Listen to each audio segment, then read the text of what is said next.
Olá, sejam muito bem-vindos ao Parasitocast, o podcast oficial do Laboratório de Parasitologia Humana aqui da Universidade Estadual do Maranhão. Eu sou Emily Coelho e nos encontraremos muito por aqui. Hoje vamos falar sobre os parasitos em peixes. E quando nós pensamos em parasitologia, muitas vezes lembramos de organismos que vivem na terra, mas os ambientes aquáticos abrigam uma enorme diversidade de parasitos. Eles podem afetar o bem-estar animal, causar prejuízos econômicos para pescadores e criadores e alterar o ecossistema. Hoje nós vamos entender melhor quais são esses parasitos, como eles interagem com os hospedeiros, quais os impactos que causam, como podemos monitorá-los, prevenir infecções e tudo isso com a presença de convidados que trabalham diretamente com esse universo aquático e tem muito para compartilhar aqui com a gente. E nós temos o imenso prazer de receber a professora doutora Débora Martins. Ela possui doutorado em Medicina Veterinária, mestrado em Medicina Veterinária pela Universidade Estadual Paulista, graduação em Medicina Veterinária pela Universidade Estadual do Maranhão.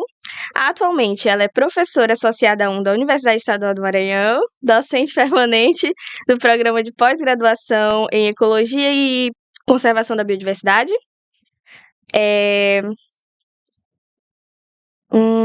É docente do programa de pós-graduação profissional em defesa sanitária animal, é chefe do laboratório de biologia e ambiente aquático LabioAqua, certo? Departamento, cadê? E coordena o grupo de pesquisa Biologia e Ambientes Aquáticos, o GP Bioaqua, e tem experiência em biomarcadores de efeitos histológicos e genotóxicos em peixes estuarinos e dulcícolos e educação ambiental sanitária. E também temos o mestrando Verdson Frazão, certo? Ele é médico veterinário pela Universidade Estadual do Maranhão. Ele é mestrando em Ecologia e Conservação da Biodiversidade pelo Programa de Pós-Graduação em Ciências Biológicas.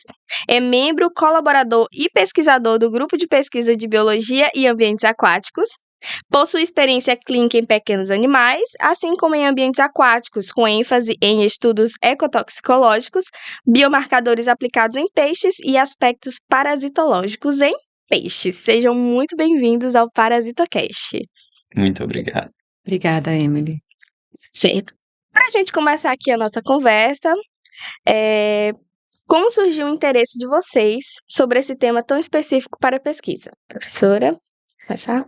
Então, Emily, eu fico muito feliz, né, e honrada em poder participar aqui desse momento, né, do Parasitocast, compor essa mesa aqui com o Verdson, e assim, o interesse nessa linha de pesquisa, que é algo muito desafiador, que é a ictioparasitologia, ela nasceu justamente das nossas pesquisas, porque como você falou, né, a gente trabalha com biomonitoramento ambiental, né, em ambientes aquáticos, e nas nossas pesquisas, nas nossas análises, a gente começou a observar alguns parasitos. E quando a gente trabalha, né, num ambiente tão amplo, e a gente é pesquisador e a gente quer trazer a ciência, né, o mais perto dos alunos ou da própria comunidade, surgiu o interesse, por que não trabalhar com a parasitologia, já que foi uma análise, né, encontrada por acaso, digamos assim, por acaso.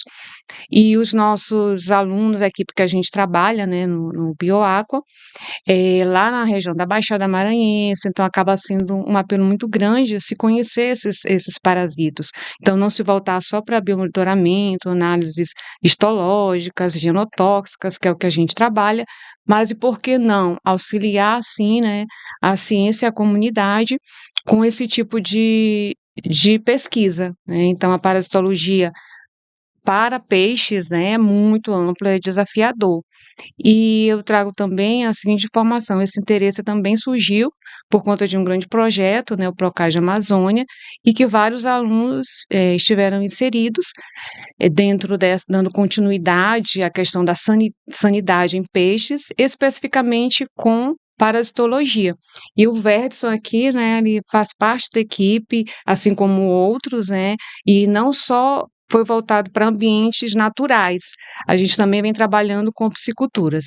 Então, esse interesse, o ponto principal foi justamente por conta das pesquisas que a gente já vem analisando e encontramos esses parasitos em lâminas de esfregaço sanguíneo, né? Então, hemoparasitos.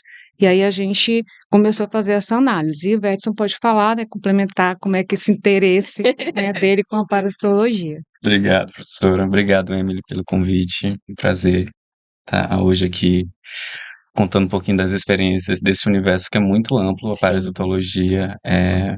São vários capítulos, várias enciclopédias de livros aí para a gente tentar resumir nesse podcast. Mas eu fui parar na parasitologia de peixes meio que de paraquedas, porque durante a graduação eu trabalhava com a iniciação científica e meu primeiro projeto de iniciação foi com parasitos, mas de pequenos mamíferos não voadores e animais silvestres, no caso. E quando terminei o meu primeiro IC, eu fui convidado pela professora Débora, né? Me inscrevi, digamos assim, pelo convite. Participei dessa seleção para entrar no Bioaqua e recebi a missão de entender um pouquinho do universo da parasitologia em peixes. E chegou nas minhas mãos um projeto para avaliar os ectoparasitos monogenéticos. Então, para mim, um universo microscópico, avaliar um parasito tão minúsculo, saindo de carrapato para chegar e olhar monogênios ali nas brânquias de peixes, que eu também não tinha habilidade com esses animais, mas aceitei o desafio, e consegui, com treinamento com o pessoal lá do laboratório, já estavam saindo mestrando, que teve um trabalho muito parecido, e ele deu o treinamento, e consegui, então, engajar nessa área. E com essa experiência, à medida que a gente foi se aperfeiçoando, recebendo também treinamento de excelentes professores que vieram para o EMA, dar um treinamento para a gente entender um pouquinho mais do universo dos ectoparasitos monogenéticos, e também surgiu a oportunidade de receber um treinamento na Universidade Federal de Santa Catarina, eu mais outros colaboradores do Bioaqua. E chegando lá, o nosso universo se amplia ainda mais, né? E a gente começa a se aperfeiçoar dentro dessa linha de pesquisa. E hoje tá aí o rei das monogênias. Bom, então quando a gente fala em parasitos em peixes, do que exatamente estamos falando? Nós estamos falando de organismos, né, que utilizam os peixes como hospedeiros, e esses parasitos, eles podem, né, estar presentes na superfície corpórea, que caracterizando assim os ectoparasitos, assim como na região interna, né, nos órgãos internos, quando você fala em endoparasitos. Ali eles se alojam, né, se alimentam e criam condições favoráveis para a sua reprodução e vão causar danos, né, a esse hospedeiro. Então a gente está falando desses organismos. E pra gente que não é muito dessa área, porque eu estudo parasitologia, mas não parasitologia em peixe. E aí tudo que a gente estuda, na maioria das vezes, o que está parasitado está doente. Com os peixes é a mesma coisa? Se esse peixe está parasitado, ele está doente? Emily, essa pergunta é uma pergunta muito, muito interessante, e aí a gente pode até pensar, né, repensar nessa pergunta, porque nem todo peixe parasitado ele está doente. Então, o que que a gente tem que levar em consideração? Então, a gente tem que levar em consideração aqui a questão do equilíbrio, né, parasita hospedeiro, quando a gente está falando em ambientes aquáticos, né? Sim. Então, se a gente está falando em ambientes aquáticos, na parte da parasitologia, né, e a gente sempre fica nessa preocupação, será que esse peixe ele está sempre doente? Não, o que que vai acontecer? Se esse equilíbrio for quebrado, né, e a gente começar a perceber uma alta carga parasitária, né, nesse único peixe, se a gente observar a poluição, dentre outros fatores que podem comprometer tanto esse ambiente natural, né, quanto o ambiente de cultivo, né. Então, uma alta carga parasitária, comprometendo a qualidade da água, isso vai quebrar o ciclo, e o parasitismo ele só vai realmente, interferir, com a saúde desse peixe se houver essas condições favoráveis, tá? Então, o que a gente pode dizer? Nem sempre o peixe parasitado ele está doente, né? Só se essas condições elas forem além, né, do que a gente entende como parasitismo natural, né? Porque no ambiente aquático, esse peixe ele pode albergar um parasito por longo período. Isso não quer dizer que ele está doente, né? Mas se houver todos esses fatores que eu comentei anteriormente, né, e fugir desse equilíbrio parasito hospedeiro, aí a gente sim vai ter uma interferência e esse peixe ele vai apresentar algumas condições, né, sintomas que vão favorecer a, a doença em si, né, a manifestação dessas doenças. É um conjunto de fatores, né? Isso. Até porque o parasito, ele quer o hospedeiro dele vivo, para ele se Sim. manter, né, ali tendo um abrigo, tendo um alimento. Então, não é interessante para o parasita que o seu hospedeiro ele venha a óbito. Não, mas consequentemente, por conta do parasitismo, às vezes um parasita não vai ser responsável para transmitir uma doença ou deixar o animal doente. Mas dependendo do grau de infestação ou de infecção, esse parasita, esse hospedeiro, ele pode vir a óbito e aí já não é uma relação benéfica, digamos assim, para o parasita. Sim, é. E vamos começar a falar dos ectoparasitos. Vamos começar por aqui, pelos que ficam do lado de fora, certo? Na superfície. Então, como esses ectoparasitos, eles afetam o comportamento e a saúde geral dos peixes? Pronto. No caso dos monogenéticos, que são ectoparasitos principalmente de brânquias, de peixes, como é que eles vão afetar? Então, o comportamento do animal ele já começa a mudar. Ele é muito observado principalmente no aquarismo ou em produção, no cultivo. Na vida livre a gente não consegue ter essa percepção, mas nesses ambientes que são controlados, né, são feitos para adquirir, movimentar a economia, a gente consegue observar mais. Então, o comportamento muda, o animal fica mais agitado, há um aumento do estresse. No aquarismo, por exemplo, os peixes costumam ficar mais próximos à parede, à superfície do aquário, uma maneira de, por exemplo, de se livrar daquele ectoparasito. Mas no caso das monogenéticas que ficam aderidas às brânquias, elas vão diminuir um pouco o fluxo de troca gasosas, né, por onde os peixes fazem a sua respiração. Então esses peixes acabam subindo mais à superfície, ficando mais próximos, né, da lâmina d'água para poder absorver o máximo de oxigênio, ter essa troca gasosa mais eficiente por conta do grau de infestação desses ectoparasitas. E existem outros também que se aderem às nadadeiras, que se aderem à própria pele. Alguns ficam na cavidade oral ou nasal, e aí eles trazem outros tipos de incômodo. Alguns animais acabam não conseguindo se alimentar direito por conta do parasitismo. Alguns ficam com natação errática por conta das nadadeiras comprometidas.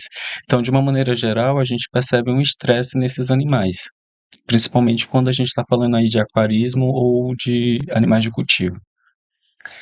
E eu ia perguntar quais são os sinais quais sinais ou danos que indicam que um peixe está ectoparasitado. Mas aí tu falou que ele começa a nadar mais para a superfície, então isso pode ser um sinal ou existem outros? Isso, eles começam a alterar o seu comportamento natural. Então, por exemplo, voltando para o aquarismo, Sim. um aquarismo que é cheio de enriquecimento ambiental, tem rochas, tem troncos, vocês vão perceber que os peixes começam a se esfregar um pouco mais nas rochas, se esfregar um pouquinho mais nos troncos, nos cascalhos, que é justamente para se livrar, né, desses ectoparasitos que estão por ali. E no caso desses ectoparasitos que ficam alojados nos orifícios, a gente vai perceber esses sinais clínicos, né, que é o que difere sintomas e sinais clínicos, porque os animais eles não conseguem falar, então a gente vai perceber os sinais que são característicos voltando, pegando o gancho da pergunta passada sobre doença, né? Então, a Sim. doença, ela vai manifestar sinais clínicos no caso dos animais. É aquilo que a gente consegue perceber, que ele pode estar parasitado, mas a gente pode não está vendo, não tem doença ali porque ele não manifesta nenhum sinal. E aí, no caso desses ectoparasitas, eles começam a manifestar esses sinais clínicos de estresse, justamente alterando esses comportamentos, ficando mais na lâmina d'água, se esfregando nos troncos ou nos cascalhos do aquário, ou no caso de grandes cultivos, a grande densidade dos peixes, eles se aglomeram um pouco mais também para tentar se livrar desses ectoparasitas.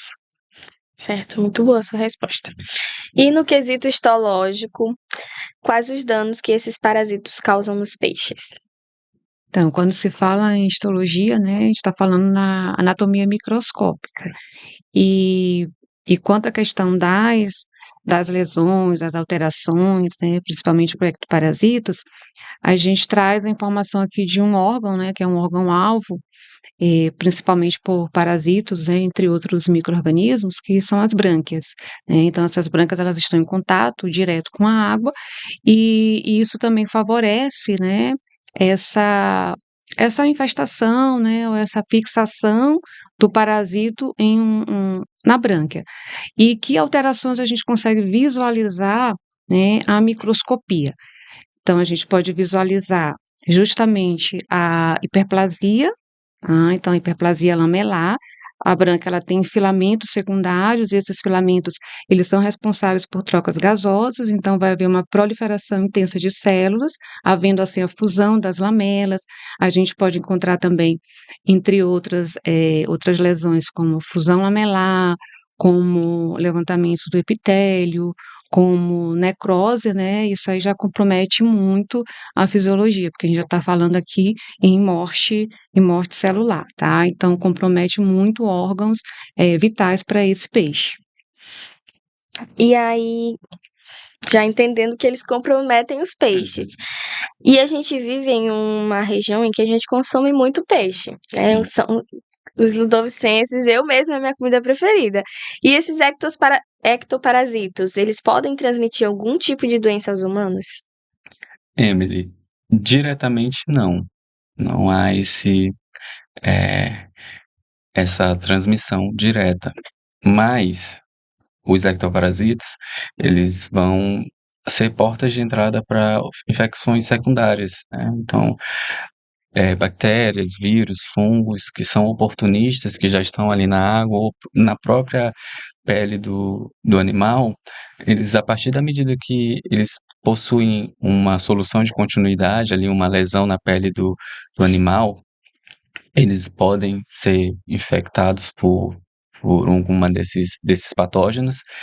E aí sim, quem mexe com peixes de cultivo, por exemplo, existem zoonoses que são transmitidas, né, do animal para o homem. Sim. E aí, nesses casos, sim. Então, na hora do manejo sanitário do açude, do lago, do aquário, quem não usa os EPIs adequados, um peixe que está parasitado com um ectoparasito, que, que acaba sendo infectado por um desses patógenos oportunistas, pode sim transmitir doenças, como no caso das aeromonas, que são causadas por bactérias. Então já vai, quem mexe com aquário e começa a aparecer lesões na pele, né, erupções cutâneas, e não consegue entender porque não há uma cicatrização completa, o porquê daquelas lesões serem contínuas, pode tentar investigar, né, que pode ser relacionado ao aquarismo, né, às medidas sanitárias que ele está tomando ali no manejo do seu cultivo ou do seu aquário, e foi transmitido por essa bactéria que causa esses tipos de lesões. Então, transmite zoonoses, mas não de uma forma direta, seria uma forma secundária, digamos assim. Certo, não sabia. E sobre os endoparasitos, como os peixes são infectados por esses parasitos? Então, Emily, em relação aos endoparasitos, né? A gente falou que isso é um universo, né? Tanto você estudar parasitologia, e esses peixes, eles habitam um ambiente aquático, né? Então, o que a gente poderia dizer sobre essas vias, né, mais comuns, né, de infecção, justamente a ingestão. A ingestão dessa água, apresentando ovos, né, cistos, larvas desses parasitas. E também a ingestão de organismos infectados, né, que eles vão se alimentar, como, por exemplo, zooplâncton, crustáceos, outros peixes, né, peixes menores. E a gente tem que lembrar também a questão do ciclo de vida, né?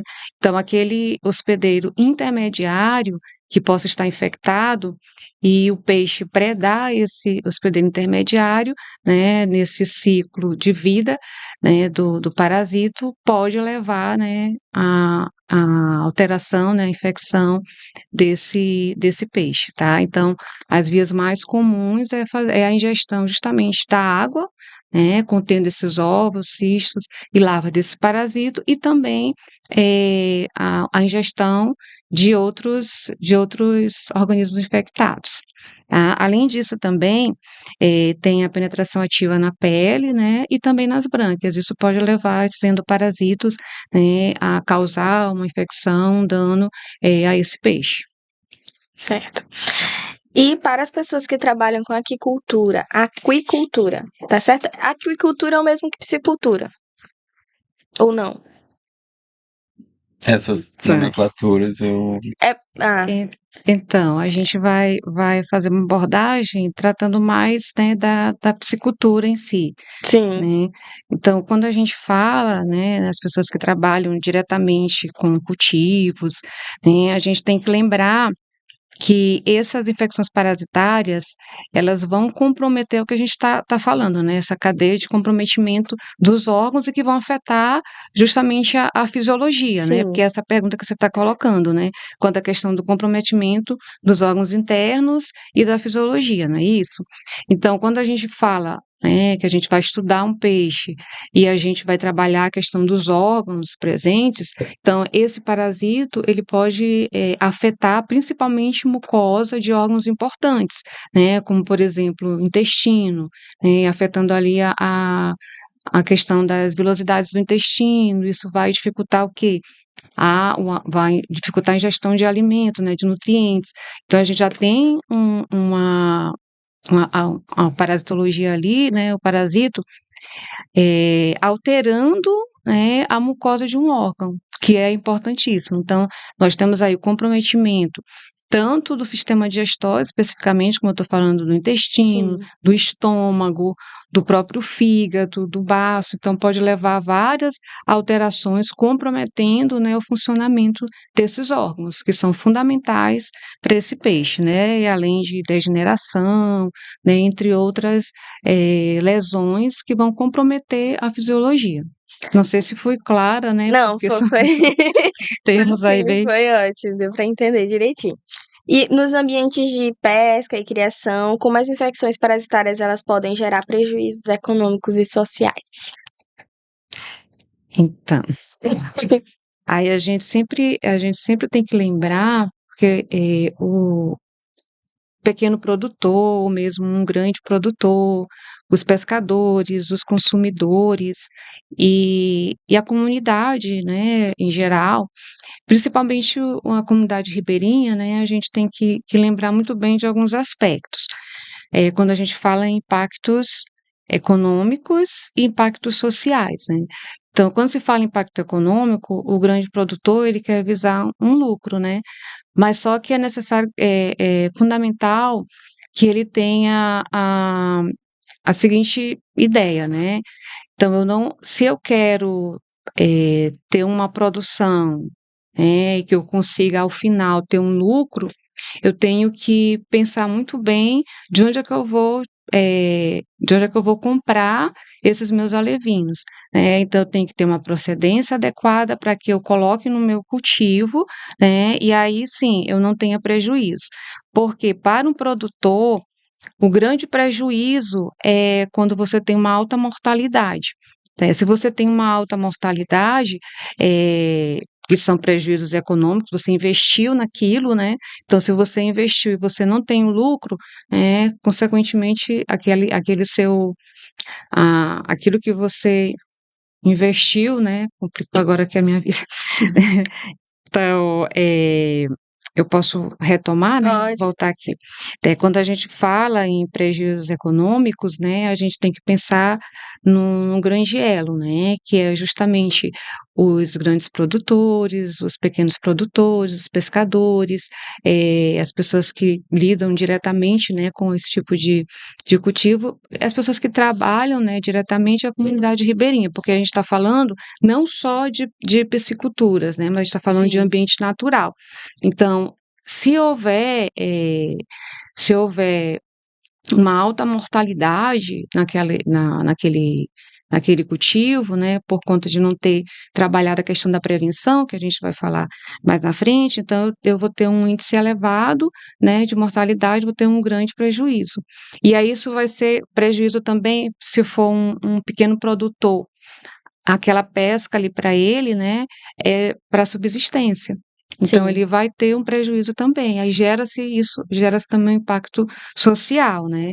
Além disso também, se você tem um investimento e quer o lucro, você vai ter que gastar com medicamentos, né, você vai ter que aumentar a mão de obra, isso tudo vai gerar prejuízos econômicos, e não é isso que o produtor quer. E é necessário também que a gente tenha um olhar para as pessoas que moram, né, as comunidades ribeirinhas e que precisam, né, dependem dessa dessa pesca para sua subsistência. Então aí a gente faz um elo tanto do prejuízo econômico quanto com o social, tá. Então já que esses 2 impactos, né, eles acabam levando, né, a prejuízos de um lado ou de outro, né. Então acho que foi meio confuso, mas acho que vocês vão entender. E só para Não. só para complementar um pouco a fala da professora, no caso dos cultivos, Sim. principalmente tanto os pequenos quanto os grandes produtores, eh, há o custo com as rações, por exemplo, né, a alimentação desses animais. E aí quando a gente fala de endoparasitas, a gente pode imaginar ali os trematóides, os eumintos que vão ficar ali alojados desde o do estômago até o intestino, eles, dependendo do grau de infecção, esses animais que estão acometidos com esses endoparasitos, eles vão diminuir a sua taxa de conversão alimentar. Hum. Então, o grau de infestação é muito alto, fica aquele bolo de parasito no intestino, fazendo a obstrução do intestino e diminuindo a conversão alimentar, diminuindo a absorção de nutrientes que são necessários. E aí, com isso, o produtor ele vai precisar gastar o dobro com o alimento para poder fazer com que aquele animal faça a conversão adequada, né, do alimento e ganhe peso, que, no caso, é o que o produtor não quer, né? Gastar mais, Sim. como se ele já se planejou, se sua produção com, um exemplo, 10 quilos de ração faz a conversão para 5 quilos de peso vivo, ele gastaria 20 para chegar nesse peso ideal. E é isso que ele não quer, né? Ter que tirar mais do bolso para investir. E muitas vezes ele acaba não sabendo porque não está tendo essa conversão. Então é necessário, por exemplo, ter um acompanhamento com um profissional, um médico veterinário ou um engenheiro de pesca, né, que faça o acompanhamento desses cultivos para identificar onde estão os possíveis erros. Se for causado por endoparasita ou por ectoparasita, fazer o manejo sanitário adequado. E essas infecções, internas que esses endoparasitos causam, né, porque eles vão causar lesões no animal, certo? Sim.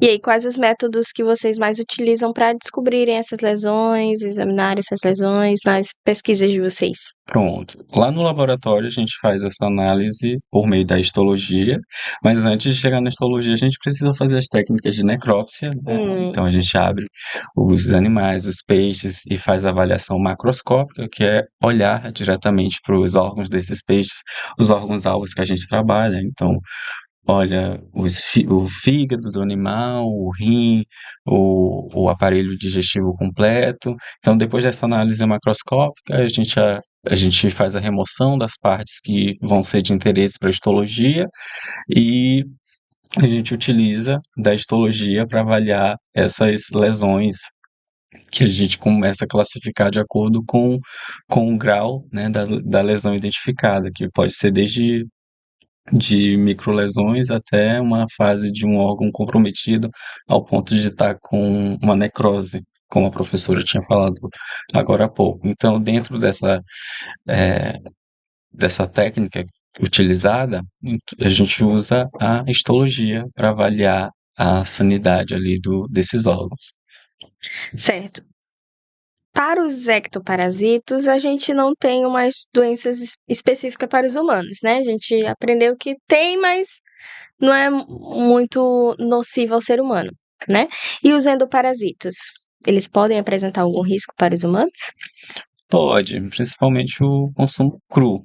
Então, para quem gosta de Sushi. apreciar um sushi, um ceviche da vida, É, tem que tomar um pouquinho de cuidado, né, com a procedência desse pescado, Isso. avaliar se esse pescado vem de uma procedência segura, se Já foi está falando aqui um pouquinho já das medidas de prevenção. sim. isso, porque é justamente isso. Então, o mau preparo dessa proteína que pode gerar ali uma zoonose ou um problema gastrointestinal, que pode ter sido por ingerido larvas ou ovos de algum trematóide.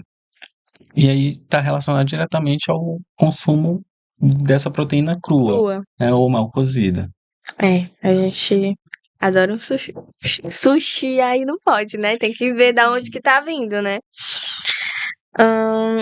Eu ia te perguntar de que maneira os parasitas podem afetar a segurança alimentar humana, mas a gente já tem a nossa resposta. A gente já sabe que é preferível não comer nada cru.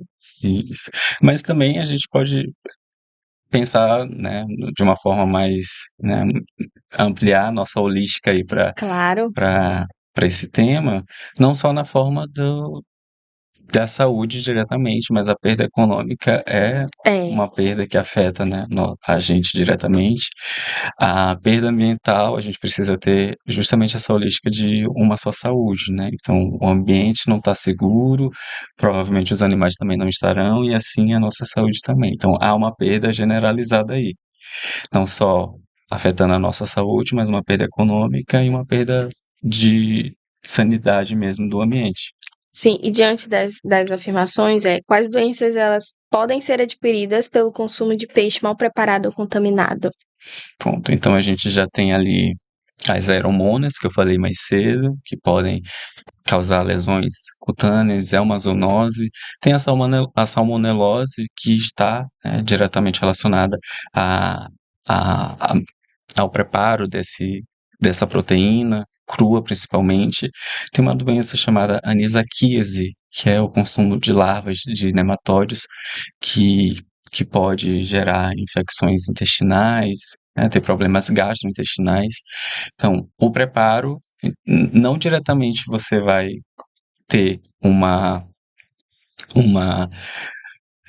uma falta de sanidade dos animais, e na hora de preparar esse alimento você vai ter um prejuízo direto. Mas como você prepara esse alimento? Então, o cozimento adequado, né, se a fritura estiver adequada, você acaba eliminando ali essas larvas, esses ovos, ou algum patógeno que esteja dentro dessa proteína.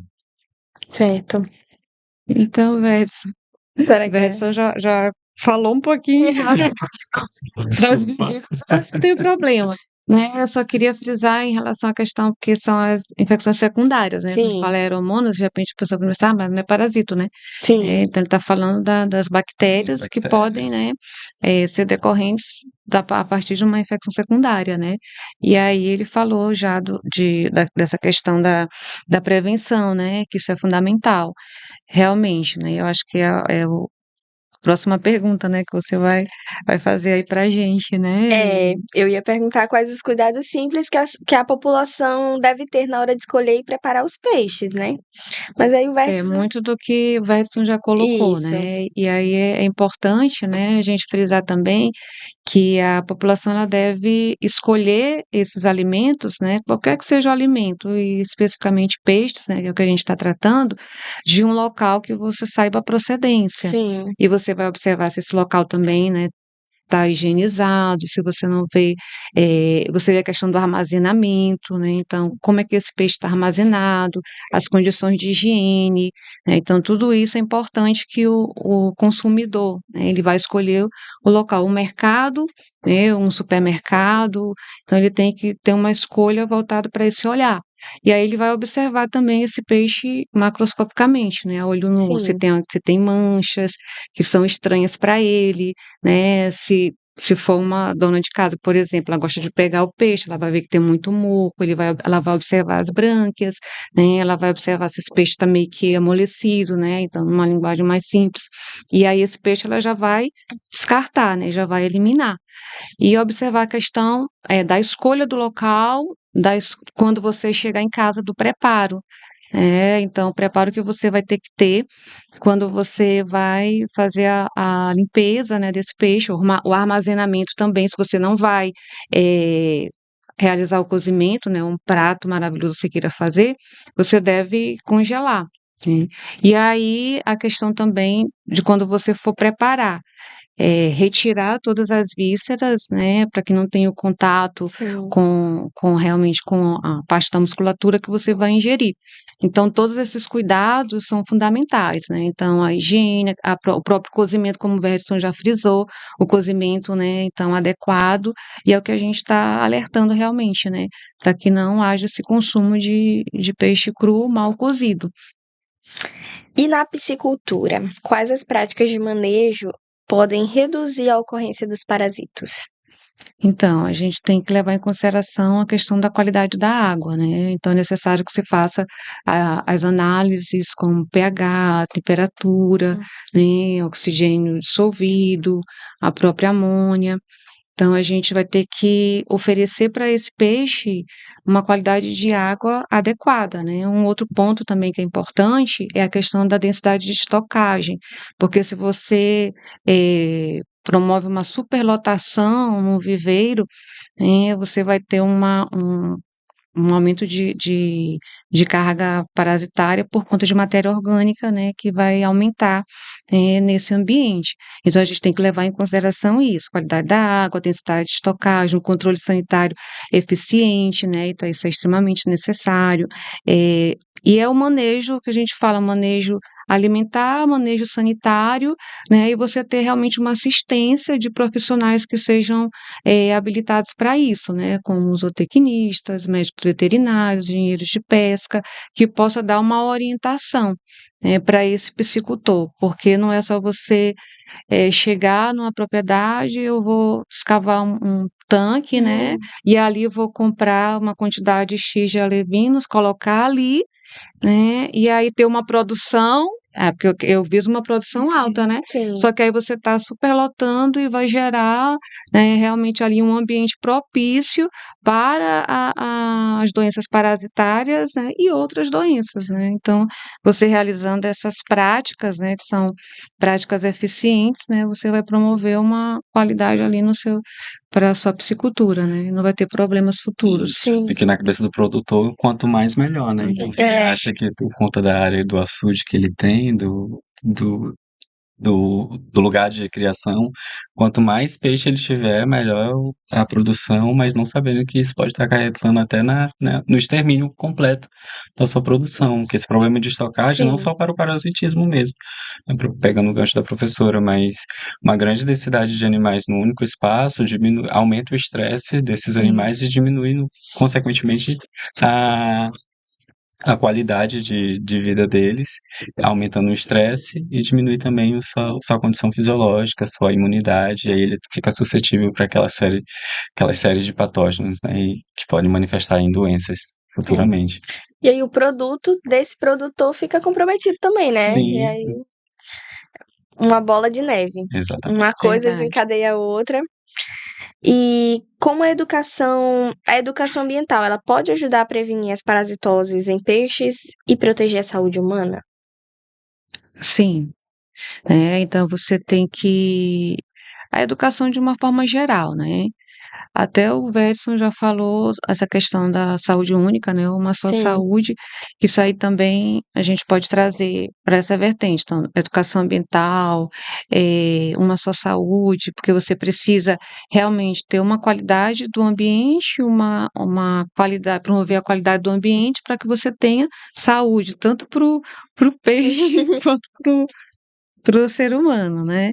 Então, assim, quando a gente fala em ambientes naturais, né, em rios, em lagos, então a gente precisa muito bem sensibilizar as pessoas quanto à questão do descarte, né, dos resíduos sólidos, porque se você levar tudo isso, você está comprometendo esse ambiente, né? E a educação ambiental favorece essas questões, tá? De sensibilização, as boas práticas, como a gente já Sim. falou, né? As boas práticas, isso é fundamental, né? Tanto para você que vai consumir, e aí, de uma forma geral, a gente quer promover a mudança de atitude das pessoas, né? O comportamento, né? Tentar sensibilizar para que aquele ambiente ele seja favorável para gerações futuras, né? Então, o que a gente percebe é que não há essa sensibilidade, né, da população. E aí, se não for incutido na mente das pessoas, né, essa questão da educação, de uma forma geral, e aí frisando a educação ambiental, né, a gente vai acabar promovendo a, a poluição até, né, ampliar muito mais a poluição, e aí você não vai ter esse peixe futuramente, né? Sim. Então, o que a gente percebe em nossas bacias hidrográficas, né, que a população ela está exacerbada, né? A população, a poluição está exacerbada, e isso compromete a sanidade desses peixes e dos organismos que habitam ali. Então a gente tem que pensar muito bem, né, em trabalhos que sejam voltados para essa parte da educação ambiental, trabalhar desde até da educação em escolas, né, principalmente, levar isso para que a gente tenha uma geração com esse olhar. Bom, pensando nisso, né, na educação, o laboratório desenvolve trabalhos de extensão, certo? Sim. Certo. A senhora quer falar sobre algum trabalho de extensão que está sendo desenvolvido ou que já foi desenvolvido? Não, então, como a gente está voltando para essa área mesmo da parasitologia, as nossas pesquisas, nós já temos vários resultados, né, referente a parasitos, né, de várias espécies, né, inclusive já publicado, né? Então nós temos artigos publicados. Isso aí é importante, mas a gente precisa levar esse resultado de uma forma mais simples para a comunidade. E o que a gente está trabalhando para esse lado da parasitologia é a elaboração, né, de um livro, não é isso, Vértice? De um livro com imagens desses parasitos presentes nos peixes da região da Baixada Maranhense, né? Então, o grupo ele já trabalhou lá em Conceição do Lago Açu, em Viana, tá? Então, assim, lá a comunidade, as pessoas que, que trabalham, né, diretamente com isso, eles percebem, principalmente em algumas épocas do ano, né, no período de estiagem, o comprometimento desses peixes, né, então, tanto de ectoparasitos quanto de endoparasitos.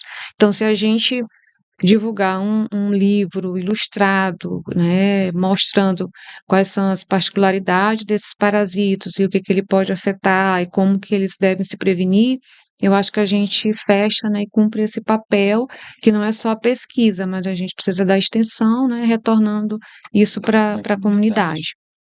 A gente pesquisa para a comunidade, né? Isso, porque se a gente ficar com a pesquisa aqui só no artigo, ou então a comunidade acadêmica conhecendo, você Se não leva, reservando demais. fica reservada a isso, né? Meio que não faz muito sentido o nosso papel de cientista, né? Que é Sim, para ajudar a Isso. comunidade. de fato. E a comunidade, ela de fato fica muito atenta durante as pesquisas, quando a gente vai fazer as coletas, Sim. por exemplo, os pescadores que ajudam a gente nas coletas, eles fazem questão de acompanhar a gente em tudo e ficam ali pertinho da gente, já conseguem até identificar algumas coisas e já começam a relatar, né? O que que vocês ficam super curiosos? O que vocês Sim. encontraram nos peixes da coleta passada? Ah, durante durante a pesca dessa estação a gente está encontrando pouco, a gente está encontrando muito. Olha, foi identificado, né, um parasita que a gente nunca viu ali, e aí a Sim. gente está chamando de baratinha. Começam a usar nomenclaturas, né, Sim. mais populares, que para eles não sabem os termos científicos. E já começa a passar essas informações para a gente. Então a gente percebe que a comunidade ela é engajada. E de fato, como a professora falou, a produção de artigo é interessante porque a gente é pesquisador e a gente precisa Sim. disso, né, no nosso currículo principalmente. Sim. Mas ainda se fecha muito a comunidade científica. E como é que É. a comunidade mesmo que precisa do acesso a essa informação, como é que ela se vê diante dessas pesquisas? Aí o laboratório tem esse comprometimento de fazer cartilhas, fazer revistas, e não só voltadas a exatamente aquela pesquisa, mas até com Sim. um outro olhar.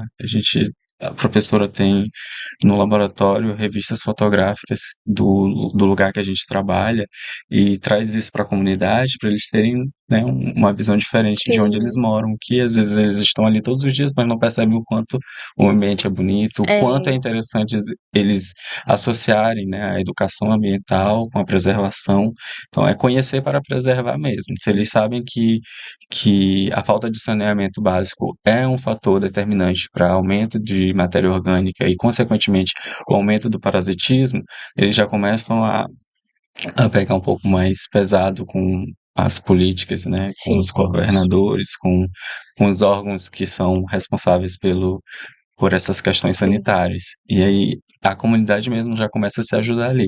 Jogar o lixo no lugar certo, Sim. evitar o descarte inadequado Sim. de recipientes, às vezes até de produtos de agrotóxico, que eles faziam muita lavagem desses recipientes nos lagos, e a gente começa a perceber, né, essa mudança comportamental, porque a educação, de fato, ela começa É.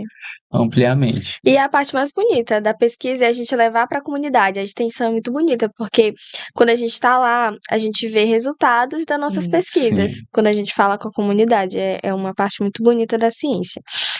E a gente tem um quadro em que a gente traz o público pra gente. Aí a gente abre uma caixinha de perguntas lá no Instagram e eles fazem as perguntas. Vamos lá. E aí eles fizeram 3 perguntinhas pra gente. Bem facinho.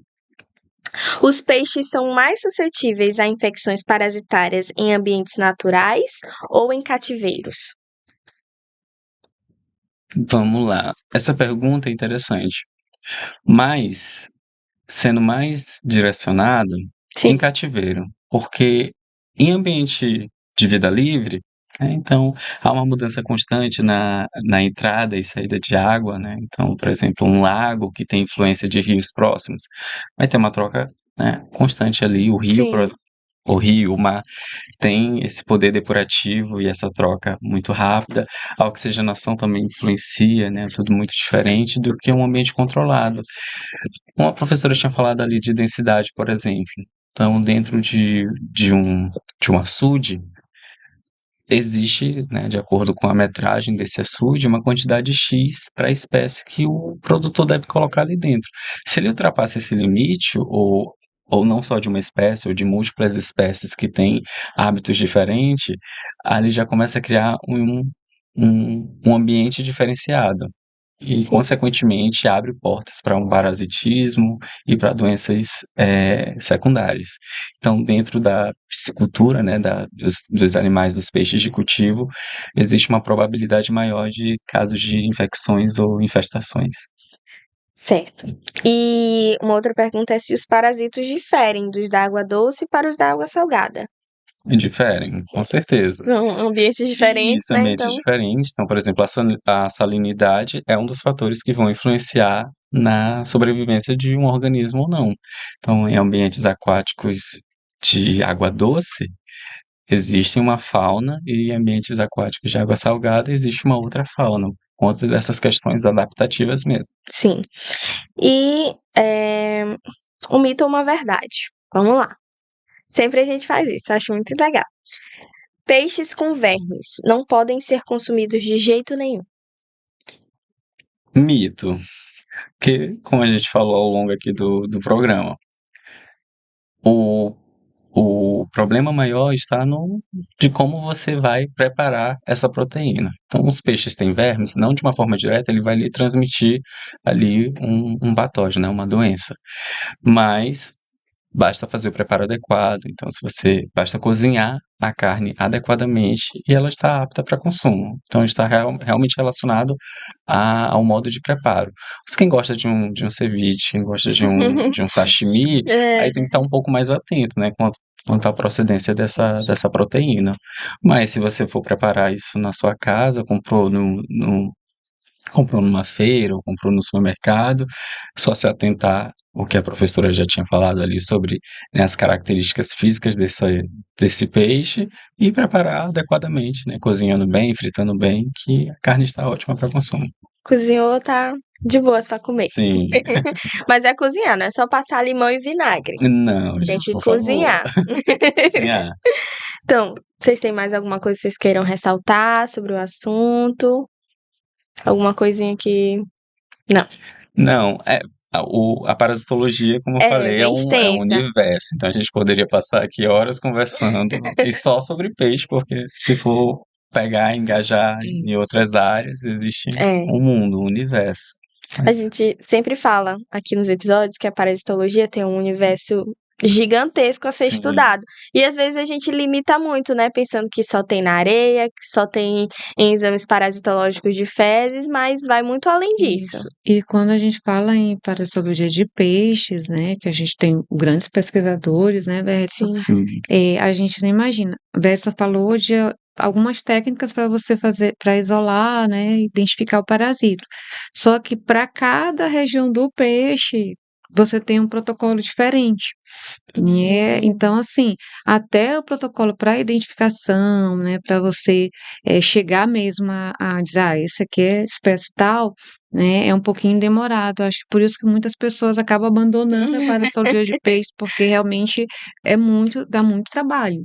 Então, o Edson falou que ele trabalhou com as monogênias, né, na primeira bolsa de IC. E aí ele fica fazendo o quê, hein, Edson? Pega a branca lá e fica, né, pode até falar. Então, assim, é uma técnica muito demorada, muito né, minuciosa. minuciosa, detalhe. Então, nem todo mundo quer ficar dentro do laboratório, né, pegando uma agulhinha e vendo filamentos de branca para pegar um bichinho que está lá É. É como se microscópico, pegasse uma agulha entendeu? e ficasse aqui nos cílios um por um, fio por Procurando, fio, entendeu? procurando. Tá, então assim, já parte daí, você trabalhar com esses ectoparasitos e também com os endoparasitos. Então, é um mundo, e você ainda fazer para identificar, ainda precisa de biologia da parte molecular, Sim. né? Então, tudo isso para parasitologia de peixes, né? É bem trabalhoso. Então, muitos estudiosos acabam abandonando. Bora valorizar os pesquisadores Por de favor, parasitologia gente. de peixe.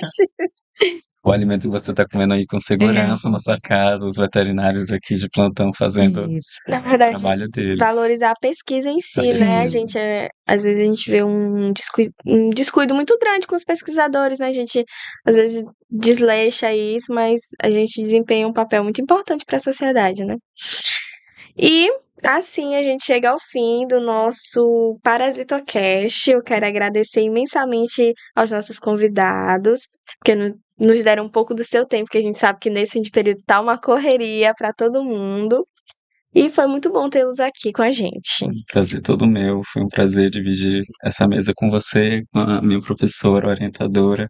Hoje a gente aqui lado a lado como profissionais, né, dentro do mesmo segmento. Então, para mim foi uma honra. Obrigado, Emily.